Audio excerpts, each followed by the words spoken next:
Shalom. Renungan kali ini berjudul Kodrat Iman oleh Evangelis Lokamanya Prawiro.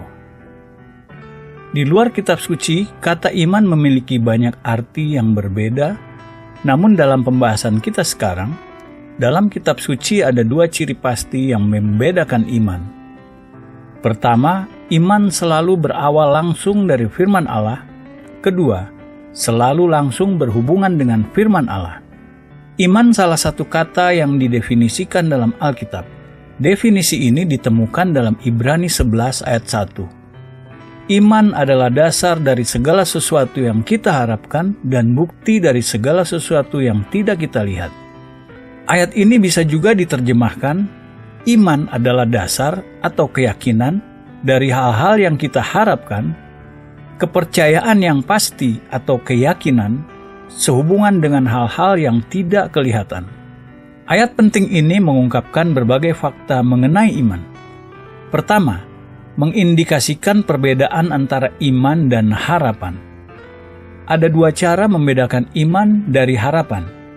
Pertama, harapan diarahkan ke masa depan, tetapi iman berada di masa kini. Harapan adalah sikap berharap pada hal-hal yang belum ada, tetapi iman adalah substansi keyakinan sesuatu yang real dan pasti di dalam kita yang kita miliki sekarang. Perbedaan kedua antara iman dan harapan adalah harapan berada di dalam pikiran, iman berada di dalam hati. Ini dengan jelas dikemukakan dalam deskripsi Paulus mengenai perlengkapan senjata spiritual yang dibutuhkan prajurit Kristen. Tetapi kita yang adalah orang-orang siang, baiklah kita sadar, berbaju sirahkan iman dan kasih, dan berketopongkan pengharapan keselamatan. 1 Tesalonika 5 ayat 8. Perhatikan bahwa iman dan kasih berada di daerah dada, daerah hati, baju sirah. Tetapi harapan digambarkan sebagai ketopong atau topi baja prajurit Romawi di daerah kepala atau pikiran. Jadi harapan adalah sikap mental pengharapan di masa depan, iman kondisi hati yang bekerja dan menghasilkan di dalam kita sekarang atau di masa kini. Begitu real sehingga bisa digambarkan sebagai substansi. Dalam kitab Roma, Paulus mengasosiasikan hati dengan mempraktikkan iman. Karena dengan hati orang percaya dan dibenarkan, dan dengan mulut orang mengaku dan diselamatkan. Roma 10 ayat 10. Banyak orang beriman pada Kristus dan Alkitab, tetapi iman mereka berada di alam pikiran. Menerima secara intelektual, fakta dan doktrin-doktrin tertentu. Ini bukan iman Alkitabiah yang benar, dan tidak menghasilkan perubahan vital dalam hidup mereka yang mempraktikannya. Di lain pihak, iman yang berasal dari hati selalu menghasilkan suatu perubahan pasti dalam diri mereka yang mempraktikannya. Ketika diasosiasikan dengan hati, kata kerja percaya menjadi kata kerja perubahan. Paulus berkata, dengan hati orang percaya dan dibenarkan, bukan hanya sampai kebenaran, tetapi ke dalam kebenaran atau dibenarkan. Percaya dengan pikiran sampai kebenaran. Hanya teori abstrak. Percaya dengan hati ke dalam kebenaran atau dibenarkan, menghasilkan transformasi kebiasaan, karakter, dan kehidupan. Dalam kata-kata Kristus, kata kerja frasa percaya selalu diikuti dengan kata depan ke dalam untuk mengekspresikan perubahan. Sebagai contoh, dia berkata, percayalah kepada Allah, percayalah juga kepadaku. Yohanes 14 ayat 1. Ini mengemukakan fakta bahwa kata kerja frasa percaya diasosiasikan dengan proses perubahan. Tidak cukup percaya dalam Kristus hanya dengan menerima secara mental fakta-fakta kehidupannya atau kebenaran-kebenaran ajarannya. Kita harus percaya ke dalam Kristus, keluar dari dosa kita dan ke dalam kebenarannya, keluar dari kelemahan kita dan ke dalam kuasanya, keluar dari kegagalan kita dan ke dalam kemenangannya, keluar dari keterbatasan kita dan ke dalam kemahakuasaannya. Iman Alkitabiah di hati selalu menghasilkan perubahan, selalu mempercayai ke dalam Kristus dan ke dalam kebenaran, dan hasilnya selalu sesuatu yang pasti dialami sekarang, bukan hanya suatu harapan di masa depan. Untuk alasan ini, dalam Yohanes 6 ayat 47, Kristus menggunakan masa kini dan bukan masa depan. Dia berkata, "Barang siapa percaya, ia mempunyai hidup yang kekal. Bukan akan mempunyai, namun sudah mempunyai kehidupan kekal." Iman Alkitabiah di dalam Kristus menghasilkan kehidupan kekal sekarang di dalam orang percaya. Bukan sesuatu yang kita harapkan akan memiliki dunia yang akan datang sesudah mati, melainkan sesuatu yang sudah kita miliki, sesuatu yang sudah kita nikmati, sebuah realita, substansi di dalam kita. Iman Alkitabiah yang benar memberi orang percaya pengalaman sekarang dan satu jaminan kehidupan kekal yang sudah ada dalam dirinya. Imannya substansi yang real di dalam dirinya. Karena ini, iman di masa kini, ia juga memiliki harapan yang tentram, keyakinan yang pasti mengenai masa depan. Harapan yang berdasarkan iman ini akan bertahan dalam ujian kematian dan kekekalan. Tetapi harapan yang kekurangan substansi iman masa kini, ini hanya angan-angan yang berakhir dengan kekecewaan pahit.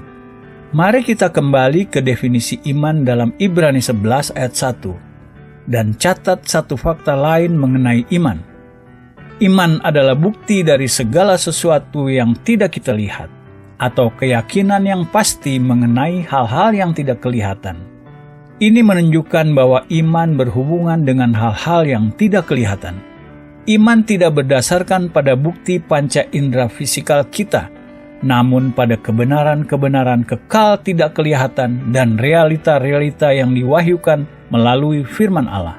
Paulus mengemukakan kontras ini di antara objek iman dan objek persepsi indera ketika ia berkata, "Sebab hidup kami ini adalah hidup karena percaya, bukan karena melihat."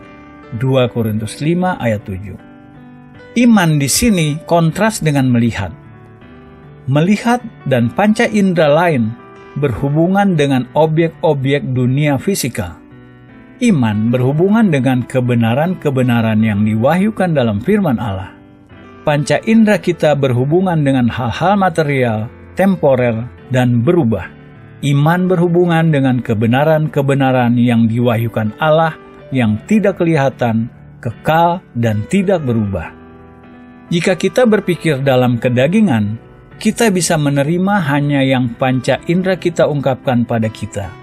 Namun jika kita berpikir spiritual, iman kita membuat kebenaran-kebenaran firman Allah lebih real daripada apapun yang panca indera kita ungkapkan pada kita. Kita tidak mendasari iman kita pada yang kita lihat atau alami. Kita mendasari iman kita pada firman Allah. Setelah itu, yang kita lihat atau alami adalah hasil dari yang kita sudah percaya. Dalam pengalaman spiritual, melihat datang sesudah iman, bukan sebelumnya. Daud berkata, "Sesungguhnya aku percaya akan melihat kebaikan Tuhan di negeri orang-orang yang hidup." Mazmur 27 ayat 13. Daud tidak melihat dulu baru percaya. Dia percaya dulu baru melihat. Perhatikan juga pengalaman yang dihasilkan imannya. Bukan sesudah mati, di dunia yang akan datang, tetapi sekarang di negeri orang-orang yang hidup. Pelajaran ini diungkapkan dalam percakapan antara Yesus dan Marta di luar kuburan Lazarus. Kata Yesus, "Angkat batu itu." Marta, saudara orang yang meninggal itu, berkata kepadanya, "Tuhan, ia sudah berbau, sudah 4 hari ia mati." Jawab Yesus, "Bukankah sudah kukatakan kepadamu, jikalau engkau percaya, engkau akan melihat kemuliaan Allah?" Yohanes 11 ayat 39-40. Di sini Yesus menjelaskan bahwa iman terjadi dengan percaya dulu dan baru melihat, bukan sebaliknya. Sebagian besar orang yang berpikiran duniawi membalik urutan ini. Mereka berkata, "Saya hanya percaya apa yang saya bisa lihat." Tetapi ini tidak betul. Ketika kita melihat dulu, kita tidak perlu mempraktikkan iman. Ketika kita tidak bisa melihat, kita butuh mempraktikkan iman.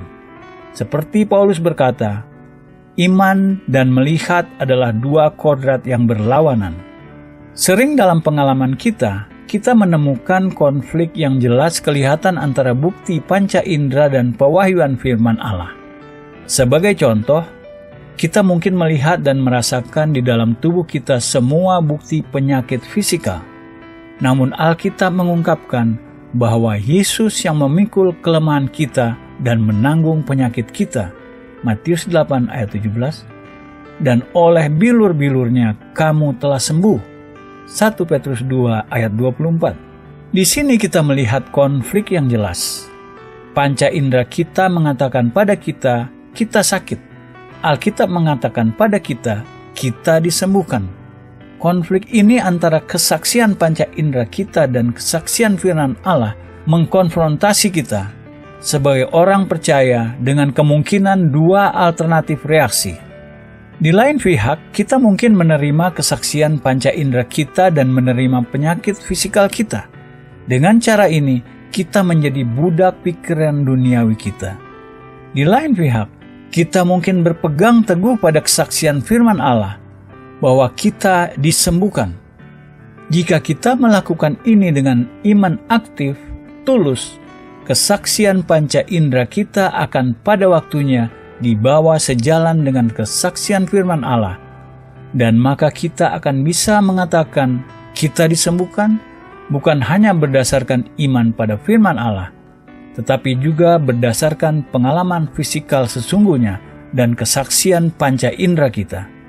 Pada titik ini perlu ditekankan lagi bahwa jenis iman yang menghasilkan hasil-hasil ini adalah iman di hati, bukan di pikiran.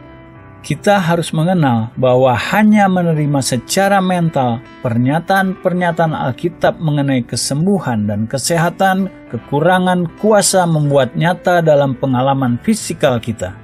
Kata-kata Paulus dalam Efesus 2 ayat 8 mengenai iman untuk keselamatan berlaku sama dengan iman untuk kesembuhan.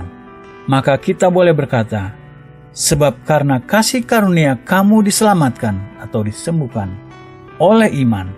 Itu bukan hasil usahamu, tetapi pemberian Allah. Itu bukan hasil pekerjaanmu. Jangan ada orang yang memegahkan diri. Iman yang membawa kesembuhan adalah karunia kasih berdaulat Allah. Tidak bisa dihasilkan melalui teknik mental atau psikologis. Jenis iman ini bisa dimengerti hanya melalui pikiran spiritual. Bagi pikiran duniawi tampak bodoh. Pikiran duniawi menerima kesaksian panca indera dalam segala keadaan dan maka diperintah oleh panca indera. Pikiran spiritual menerima kesaksian firman Allah, selalu benar dan tidak berubah, dan menerima kesaksian panca indera hanya sejauh itu sepakat dengan kesaksian firman Allah. Sikap pikiran spiritual terhadap kesaksian firman Allah disimpulkan oleh Daud. Aku telah berpaut pada peringatan-peringatanmu, ya Tuhan. Janganlah membuat aku malu. Mazmur 119 ayat 31. Sejak dahulu aku tahu dari peringatan-peringatanmu bahwa engkau telah menetapkan untuk selama-lamanya. Mazmur 119 ayat 152. Pola kitab suci jenis iman ini ditemukan dalam pengalaman Abraham. Lihat Roma 4 ayat 14-21. Paulus mengatakan pada kita, iman Abraham diarahkan terhadap Allah. Allah yang menghidupkan orang mati dan menjadikan dengan firman-Nya apa yang tidak ada menjadi ada. Roma 4 ayat 17. Pernyataan bahwa Allah menjadikan apa yang tidak ada menjadi ada, berarti begitu Allah mendeklarasikan sesuatu hal benar, iman langsung memperhitungkan hal itu benar, walaupun tidak ada bukti dimanifestasikan kepada panca indera. Allah menyebut Abraham bapa dari banyak bangsa, dan sejak itu Abraham memperhitungkan dirinya sebagai apa yang Allah sebut dia, bapa dari banyak bangsa. walaupun pada waktu itu ia tidak memiliki bahkan satu anak laki-laki pun yang lahir dari Sarah dan dirinya. Abraham tidak menunggu sampai ia melihat bukti terjadi dalam pengalaman fisikalnya sebelum ia menerima pernyataan Allah sebagai kebenaran. Sebaliknya, ia menerima pernyataan Allah sebagai kebenaran dulu, baru pengalaman fisikalnya terjadi sesuai apa yang Allah deklarasikan. Dalam ayat selanjutnya, Paulus mengatakan pada kita bahwa Abraham kebalikan dari harapan. Sebab, sekalipun tidak ada dasar untuk berharap, namun Abraham berharap juga dan percaya. Roma 4 ayat 18. Frasa berharap juga dan percaya mengatakan pada kita bahwa pada waktu itu Abraham memiliki keduanya, iman dan harapan-harapan mengenai masa depan dan iman masa kini, dan bahwa harapannya mengenai masa depan hasil dari imannya di masa kini. Imannya tidak menjadi lemah walaupun Abraham mengetahui bahwa tubuhnya sudah sangat lemah karena usianya telah kira-kira 100 tahun dan bahwa rahim Sarah telah tertutup. Roma 4 ayat 19. Abraham menolak menerima kesaksian panca inderanya. Kesaksian panca inderanya tidak dipungkiri mengatakan bahwa mustahil baginya dan Sarah memiliki seorang anak. Namun Abraham tidak menerima kesaksian ini karena tidak sepakat dengan apa yang Allah katakan. Abraham tidak memperdulikan panca inderanya. Ia menolak mempertimbangkannya. Tetapi terhadap janji Allah ia tidak bimbang karena ketidakpercayaan. Malah ia diperkuat dalam imannya dan ia memuliakan Allah dengan penuh keyakinan bahwa Allah berkuasa untuk melaksanakan apa yang telah ia janjikan. Roma 4 ayat 20-21. Ini jelas menunjukkan objek fokus iman Abraham, janji Allah. Maka iman didasari pada janji-janji dan pernyataan-pernyataan firman Allah dan menerima kesaksian panca indera hanya sejauh itu sepakat dengan pernyataan-pernyataan firman Allah. Sebelumnya dalam Roma 4, Paulus menyebut Abraham Bapa semua orang percaya, ayat 11. Dan dalam ayat selanjutnya ia berbicara mengenai mereka juga mengikuti jejak iman Abraham, bapa leluhur kita. Ayat 12. Ini menunjukkan bahwa iman spiritual terjadi ketika seseorang bersikap seperti Abraham dan mengikuti jejak imannya. Dalam menganalisa kodrat iman Abraham, kita sudah melihat ada 3 tahap. Pertama, Abraham menerima janji Allah sebagai kebenaran sejak diucapkan. Kedua, Abraham menolak menerima kesaksian panca inderanya kecuali sepakat dengan pernyataan Allah. Ketiga, karena Abraham berpegang teguh pada apa yang Allah janjikan, pengalaman fisikalnya dan kesaksian panca inderanya sejalan dengan pernyataan Allah. Jadi hal yang ia pertama terima dalam iman, kebalikan dari kesaksian panca inderanya, menjadi realita dalam pengalaman fisikalnya sendiri, dikonfirmasi dengan kesaksian panca inderanya. Bagi banyak orang, sikap menerima firman Allah sebagai kebenaran bertentangan dengan kesaksian panca indera mereka, ditolak sebagai kebodohan atau fanatisme. Namun luar biasanya, para filsuf dan psikolog sepanjang masa dan dari latar belakang yang berbeda sepakat mendeklarasikan bahwa kesaksian panca indera fisikal kita variabel, subjektif, dan tidak bisa diandalkan. Jika kesaksian panca indera kita tidak bisa diterima olehnya sendiri sebagai kebenaran dan tidak bisa diandalkan, di mana kita bisa menemukan standar kebenaran yang benar dan bagaimana realita kesaksian panca indera kita dinilai? Untuk pertanyaan ini, baik filsafat maupun psikolog tidak pernah bisa memberi jawaban yang memuaskan. Tentu, sepanjang abad, semua filsuf dan psikolog sudah menggemakan pertanyaan yang ditanya oleh Pilatus sementara ia duduk di ruang pengadilan. Apakah kebenaran itu?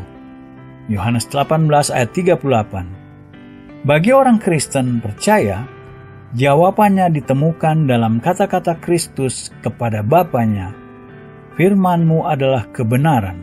Yohanes 17 ayat 17. Standar tidak berubah terakhir dari semua kebenaran dan realita ditemukan dalam firman Allah. Iman terjadi dalam mendengar, percaya, dan bertindak atas kebenaran ini.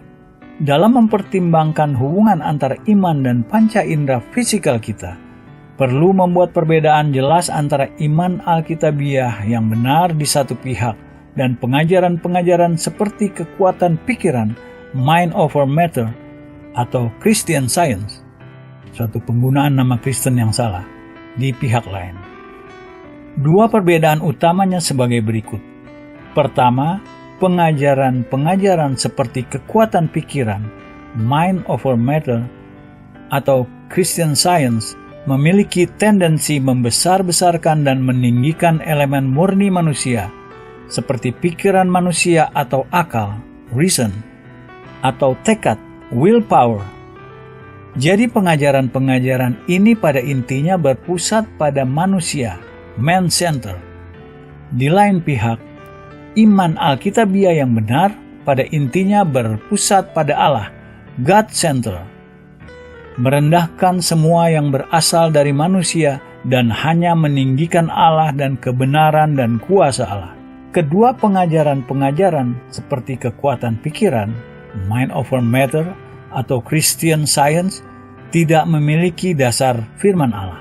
Banyak hal yang mereka nyatakan dan cari untuk membuat real mempergunakan tekad manusia, human will, tidak sesuai dengan firman Allah. Sesungguhnya dalam beberapa hal mereka kebalikan dari firman Allah. Di lain pihak, iman Alkitabiah, kodrat dan definisinya dikonfirmasi dalam batas-batas firman Allah. Kita perlu membedakan juga antara iman dan asumsi atau opini. Garis yang memisah dua ini sangat tipis, namun menandakan batas antara kesuksesan dan malapetaka.